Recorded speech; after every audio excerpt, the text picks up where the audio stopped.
मानो या ना मानो यह हकीकत है, तुम मानो या ना मानो यह हकीकत है, हर इंसान को शिक्षा की ज़रूरत है। तुम मानो या ना मानो यह हकीकत है, हर इंसान को शिक्षा की ज़रूरत है। एक बार शिक्षा से जुड़ कर तो देखो, उसके बाद ज़िंदगी कितनी खूबसूरत है। हेलो डियर स्टूडेंट्स, नमस्कार। मैं विकास वास्टले आप सभी को वास्टले क्लासेस पर दिल खोलकर स्वागत करता हूं। आशा करता हूं आप सभी खुश और स्वस्थ होंगे और मन लगाकर पढ़ाई कर रहे होंगे। आइए इस सीरीज़ को बढ़ाते हुए चैप्टर 2 केमिस्ट्री का अम्ल, भस्म और लवण को बढ़ाते हुए आगे बढ़ाते हैं। और आज आपके साथ चर्चा करेंगे पीएच मान क्या होता है, पीएच मान क्या होता है, पीएच मान कैसे निकलता है और हमारे दैनिक जीवन में पीएच मान का क्या प्रभाव है। इन सारी चीज़ों को बहुत ही आसान शब्दों में आपके साथ चर्चा करने वाला हूँ। तो हर दिन के भांति इस दिन भी पेन और कॉपी लेकर बैठ जाइए और साथ साथ लिखना स्टार्ट कीजिए। चलिए हेडिंग देते हैं और आप भी साथ में दीजिए। पीएच मान लिखिए, पीएच मान। पहले आपको डिफिनेशन लिख लेना है, इसके बाद मैं आपको समझाऊंगा, ठीक है। तो चलिए स्टार्ट कीजिए लिखने के लिए। किसी विलयन में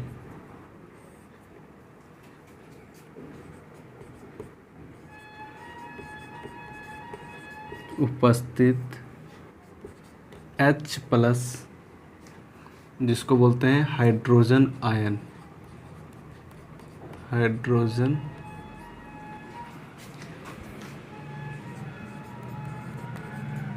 आयन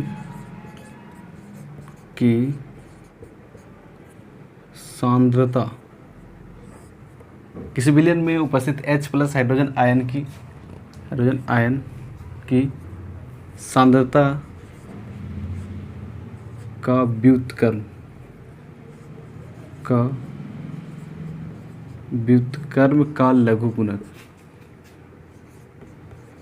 लघु गणक को उस विलयन का पीएच मान कहते हैं, उस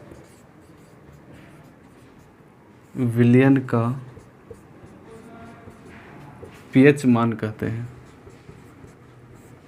पीएच मान कहते हैं।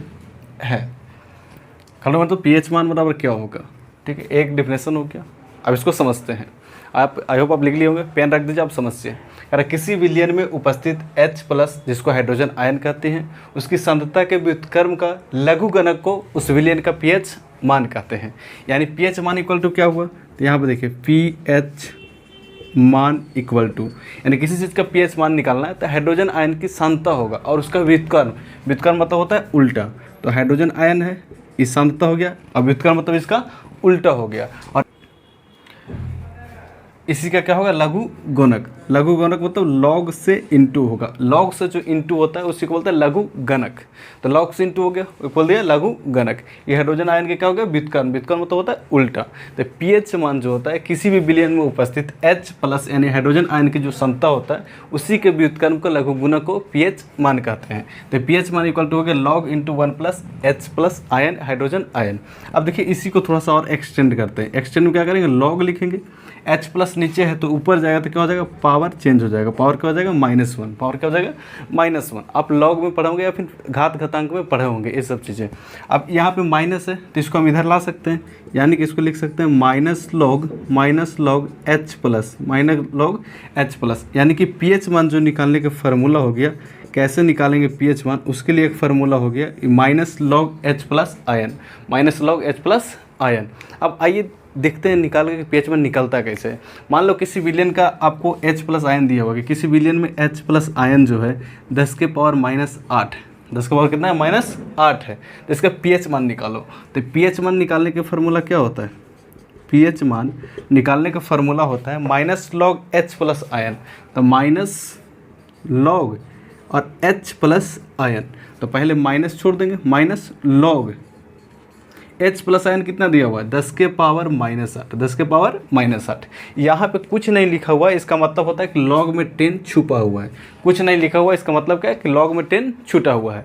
और आप याद रखिएगा, अगर log है और उसका बेस 10 है और इसके ऊपर 10 है तो इसका वैल्यू 1 होता है। क्या होता है? इसका वैल्यू 1 होता है। इतना आपको सिर्फ याद रखना है, ठीक है। इसी से आपको काम बन जाएगा, ठीक है। अलग अलग लॉग में अलग अलग वैल्यू होता है। अगर बेस चेंज होगा तो उसका वैल्यू अलग होता है, जो डाटा से निकाला जाता है। आप सर्च करेंगे आपको मिल जाएगा। लेकिन आपको इतना याद रखना है कि लॉग में अगर सर बेस 10 है और इसका पावर भी 10 है तो इसका वैल्यू क्या हो जाएगा? 1 का इक्वल हो जाता है। आइए बन गया ना। ये जो -8 है इसको हम आगे लिख सकते हैं, -8। ये जो बच गया, क्या बच गया? log 10 के पावर 10, और log 10 के पावर 10 का वैल्यू होता है 1। तो माइनस माइनस क्या हो गया? +8 इंटू में 1, यानी कि pH 1 कितना हो गया? 8। अब आप कमेंट करके बताइए जिसका pH 1 8 होता है वो क्या होता है? अम्ल होता है, भस्म होता है या लवण होता है? एक और एग्जाम्पल देते हैं और उससे समझते हैं pH 1 क्या होता है। यहाँ तक आप समझ गए? देखिए,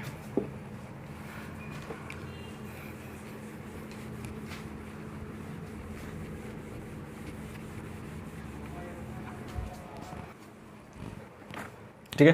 देखिए नेक्स्ट क्वेश्चन जो दिया हुआ है 10 के पावर -4 दिया हुआ है, H+ आयन। देखिए हाइड्रोजन की क्षमता किसी बिलियन में दिया हुआ है 10 पावर -4। आपको लॉग निकालना है, सॉरी pH मान निकालना है। तो pH मान बराबर क्या होता है? pH मान इक्वल टू, आप पढ़े हैं कि माइनस लॉग H+ आयन के पावर, H+ आयन होता है ना, -log H+ आयन होता है। अब बताइए -log H+ आयन यानी हाइड्रोजन आयन कितना गिवन है? 10 के पावर -4, तो 10 के पावर लिख देंगे -4। अभी जो -4 है कहाँ आ जाएगा? आगे में आ जाएगा। तो -4 और ये होगा log 10 के पावर 10। कुछ नहीं तो यहाँ पे 10 होता है, और 10 के पावर 10 का वैल्यू 1 होता है। 10 के पावर 10 का वैल्यू कितना होता है? 1 होता है। यानी कि सर माइनस माइनस क्या हो गया? प्लस इंटू 1 यानी कि 4। अब बताइए आप कमेंट करके कि जिसका pH 1 4 होता है वो क्या होता है? अम्ल होता है, भस्म होता है, लवण होता है। पिछले जो बताया था जिसका pH 1 8 होता है वो क्या होता है? भस्म होता है, क्योंकि जिस विलयन का pH 1 7 से अधिक होगा उसको भस्म कहते हैं, और जिस बिलियन का pH 1 7 से कम होगा उसे अम्ल कहेंगे। तो यहाँ पे क्या हो जाएगा? अम्ल, और वहाँ पे क्या हो गया? भस्म, ठीक है।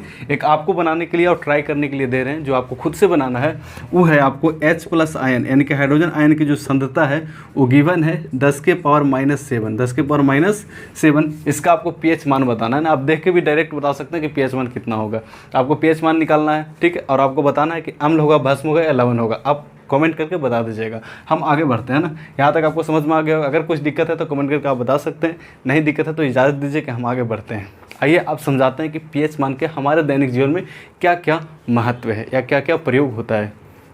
लीजिए, दैनिक जीवन में pH मान का महत्व क्या है, ठीक है।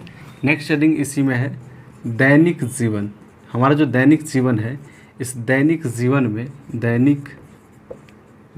में pH मान का महत्व, pH मान का महत्व क्या है, इसको आपको हेडिंग देना है। चलिए इसको बहुत आसान तरीके से समझाएगा ना, आप समझिएगा। पहले लिख लेते हैं कहाँ कहाँ इसका महत्व होता है हमारे दैनिक जीवन में, ठीक है। लिखिए, दैनिक जीवन में pH मान का महत्व निम्नलिखित है।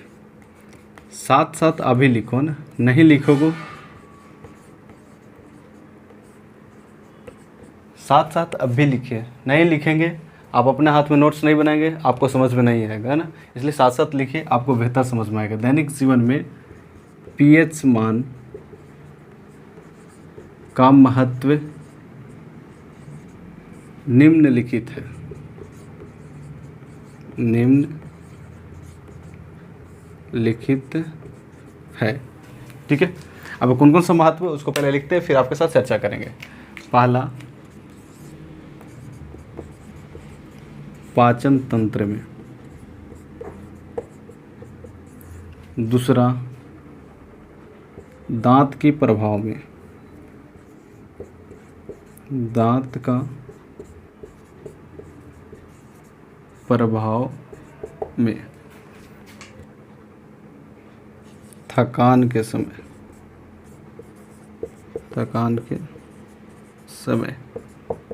चौथा, बर्तन से धब्बा को हटाने में। 5वां नंबर दीजिए और लिखिए, मिट्टी की उर्वरता शक्ति जांच करने में।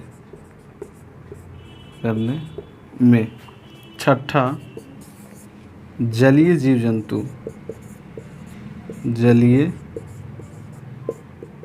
जीव जंतु का आवास निर्धारित करने में, आवास निर्धारित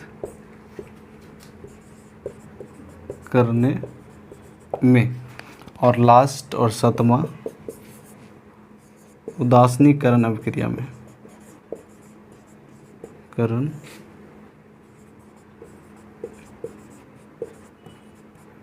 अभिक्रिया में। इन जो 7 लिखा है इन सब में हमारे दैनिक जीवन में पीएच मान का महत्व है, यानी कुछ न कुछ पीएच मान का योगदान है। आप एक एक करके बारीकी से समझते हैं। आई होप आप सारी चीज़ें आप लिख लिए होंगे, आप पेन को रख दीजिए और समझते हैं। देखिए सबसे पहले जो आता है पाचन तंत्र में, कि पाचन तंत्र में जो है पीएच मान कैसे सहूलियत होता है या कैसे सहायक करता है, या पीएच मान का महत्व कैसे है पाचन तंत्र में, आइए इसको समझते हैं। देखिए पाचन तंत्र कहने का मतलब जो भी चीज़ खाते हैं उसके पचाने में पीएच मान का काम है। कैसे? जैसे अब आप जानते हैं, बायोलॉजी में पढ़े होंगे कि हमारे पाचन तंत्र में जो आमाशय है उसमें एक हाइड्रोक्लोरिक अम्ल का स्रावित होते रहता है। वो हाइड्रोक्लोरिक अम्ल स्रावित होता है जिसके कारण कोई भी भोज्य पदार्थ आसानी से पच जाता है। अगर उसका स्रवण बंद हो जाए तो भोजन नहीं पचेगा, या उसकी स्राव जितना मात्रा में होना चाहिए भोजन को पचाने के लिए उससे ज़्यादा भी हो जाए तब भी दिक्कत है। यानी कि वो जो अमाशय रस होता है हमारे पेट में, जो हाइड्रोक्लोरिक अम्ल होता है उसका पीएच मान 1 होता है। कितना है पीएच मान? 1 होता है। अगर उसकी अम्लीयता बढ़ा, मतलब पीएच मान जैसी अम्लीयता बढ़ा मतलब पीएच मान घटेगा, 1 से घटेगा, या फिर अम्लीयता कम आ पीएच मान उससे बड़ा हो जाएगा, 1 से बड़ा हो जाएगा। यानी कि जैसी ही अम्लीयता उसको घटेगा या बढ़ेगा तो उस कंडीशन में हमारे पेट में गैसिडिटी मतलब गैस की बीमारी या जलन की समस्या होती है। जैसे आप ऐसा समझिए, कहीं आप टूर पर जा रहे हैं, 1-2 दिन कुछ नहीं खाए हैं, ठीक है, उसके बाद जो आप देखेंगे गाड़ी में जब बैठते हैं तो आपको वॉइटिंग आता है, तो जो आप वॉइटिंग करते हैं वो पीले पीले कलर का आता है, जो अंदर से निकलता है बाहर में वो पीले कलर का आता है। फिर वहाँ पर आपको जलन होता है, पूरी तरह से गैस की जैसा लगता है, ठीक है। तो क्यों होता है? क्योंकि 2 दिन से आपने खाना नहीं खाया और जो हाइड्रोक्लोरिक अम्ल था वो स्रावित हो रहा था, उसको पचाने के लिए कुछ नहीं मिला, जिसके कारण आपके पेट में उसकी मात्रा ज़्यादा हो गया, अम्लीयता बढ़ गया। इसके कारण आपके पेट में गैसिडिटी और जलन की समस्या होती है। अर्थात कहने का मतलब है कि पाचन तंत्र में पीएच मान का महत्व है। अगर ये पीएच मान कम जा रहा है या पीएच मान ज़्यादा हो रहा है, यदि ये पीएच मान कम जा रहा है या ज़्यादा हो रहा है, इसका मतलब है कि हमें समस्या उत्पन्न हो जा रही है। अर्थात हमारे दैनिक जीवन में भी पीएच मान का महत्व है। दूसरा समझते हैं दांत के प्रभाव में। दांत के प्रभाव में कैसे है सर, थोड़ा बताइए। अब देखिए बचपन में या फिर बच्चा को देखते होंगे कि चॉकलेट खाते खाते सो जाता है, या फिर कोई भी मीठा चीज़ खाएंगे तो दांत के लिए हानिकारक होता है। शर्करा युक्त में जो होता है उसमें बैक्टीरिया पाया जाता है और हमारे मुंह में अम्लीयता को बढ़ा देता है। अगर हम कोई चीज़ मीठा युक्त भोजन कर रहे हैं उसके बाद मुंह को अच्छी तरह से साफ़ नहीं करते हैं तो हमारे मुंह में अम्लीयता बढ़ जाता है, और जिसके कारण हमारे दांत का क्षरण होता है, मतलब दांत टूटने लगता है, सड़ने गलने लगता है। बोला जाता है कि हमारे मुंह का जो पीएच मान होता है 5.5 होता है। पीएच मान कितना होता है? 5.5 होता है। यदि अम्लीयता बढ़ेगा तो पीएच मान घट जाएगा। जैसे पीएच मान हमारे मुंह का घटेगा तो हमारा जो अंदर में दांत है इस सड़ना शुरू हो जाएगा और सड़कर सब टूट जाएगा, फिर खाने में भी दिक्कत होगा। इसलिए हमारे दांत के प्रभाव में भी पीएच मान का बहुत बड़ी योगदान है।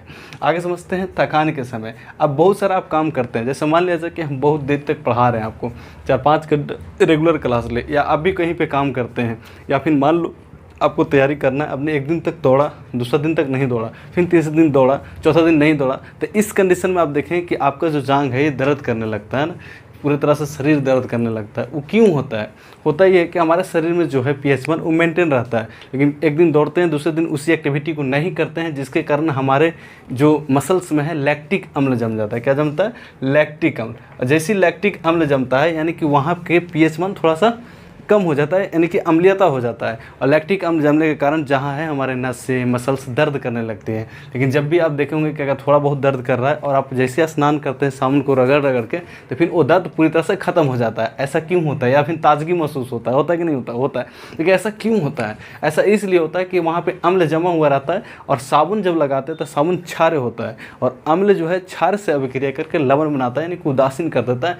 इसलिए हमें जो दर्द है थोड़ा बहुत ख़त्म हो जाता है। लेकिन बहुत ज़्यादा जब दर्द हो जाता है तो एंटासिड एक गोली लिया जाता है। एंटासिड कहने का मतलब है जो अम्ल जम गया है उसी अम्ल को नष्ट करने के लिए क्षार की मात्रा मिलाया जाता है उस गोली को, इसलिए उसको एंटासिड कहा जाता है। वो दिया जाता है, जैसे वो दिया जाता है तो अंदर जहाँ जहाँ अम्ल जमे हुए रहते हैं वहाँ पर उसका अभिक्रिया करके उदासीन बना देता है, यानी कि लवण बना देता है। फिर हमें थकान नहीं महसूस होती है, मतलब हमें जो दर्द कर रहा था वो दर्द करना बंद हो जाता है। अर्थात कहने का मतलब है कि थकान के समय भी pH मान का बहुत ज़्यादा रोल है, बहुत ज़्यादा महत्व है।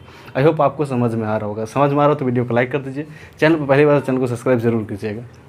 आगे आते हैं बर्तन के धब्बे को हटाने में। बर्तन पर जो धब्बे लग जाता है उसको हटाने में भी pH मान बहुत ज़्यादा उपयोगी होता है। ये कैसे होता है, जैसे बर्तन में धब्बा लग गया, अब उसको हटाना है तो क्या करते हैं, तो नींबू से रगड़ते हैं।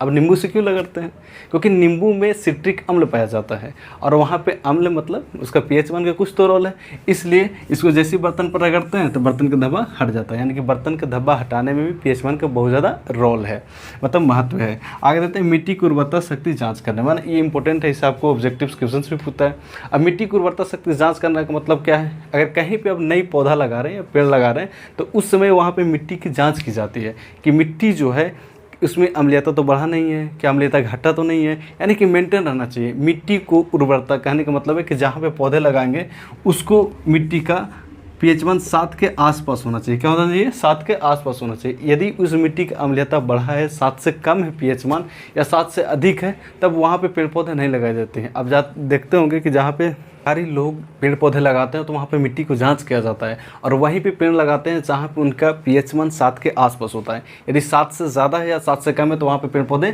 नहीं लगाते हैं। अगर आप भी पेड़ पौधे लगा रहे हैं तो आपको पता होगा कि सर 7 के आसपास रहता है तो वहाँ पे पेड़ पौधे जल्दी से विकसित करते हैं, यानी कि वहीं पर लगाना चाहिए पेड़ पौधे जहाँ पर 7 के अराउंड आसपास मिट्टी का pH मान होता है।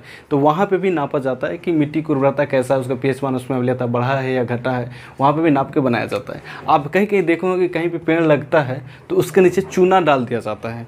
अब चूना क्यों डाला जाता है, चूना इसलिए डाला जाता है कि वहाँ पे मिट्टी की अम्लता थोड़ा बढ़ा हुआ रहता है और चूना में क्या होता है, क्षार की मात्रा होता है, तो अम्ल क्षार के साथ अभिक्रिया करके लवण बना देता है। इसलिए जो अम्लीयता थोड़ा बहुत बढ़ जाता है उस पर चूना मिला दिया जाता है ताकि उसमें मिट्टी जो है दोनों आपस में अभिक्रिया करके अम्लीयता की मात्रा कम कर जाए और फिर नॉर्मल हो जाए और पेड़ पौधे आसानी से विकसित हो जाए। यानी कि मिट्टी की उर्वरता को जाँच करने में, पेड़ पौधों की लगाने में ये बहुत ज़्यादा सहयोग करता है। कौन, pH मान। अगर बताओ pH मान पूछेगा कि पेड़ पौधे लगाने के लिए pH मान कितने का अराउंड होना चाहिए मिट्टी का, तो आप बोलेंगे 7 के आसपास होना चाहिए।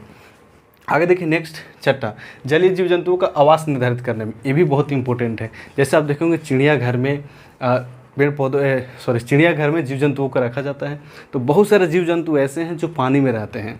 अब उस पानी में जीव जंतु रह रहे हैं तो उस पानी का pH मान कितना है ये भी निर्धारित करता है कि उस जीव जंतु का जो शरीर है कितना झेल पाएगा। अगर उसका pH मान थोड़ा सा भी बढ़ जाएगा, जितना उसका शरीर झेल पाता है उससे थोड़ा सा भी ज़्यादा बढ़ेगा तो जीव जंतु मर जाते हैं। इसलिए चिड़ियाघर में बार बार पानी का pH मान देखा जाता है। अगर pH मान बढ़ गया यानी कि उसमें अम्लीयता बढ़ गया तो चूना मिलाकर मेंटेन कर दिया जाता है। इसलिए चिड़ियाघर में पानी में रहे जानवर सुरक्षित रह पाते हैं। यानी किसी भी जलीय जीव जंतुओं का अगर आवास निर्धारित करना है तो उसमें भी pH मान का बहुत बड़ी सहूलियत होता है।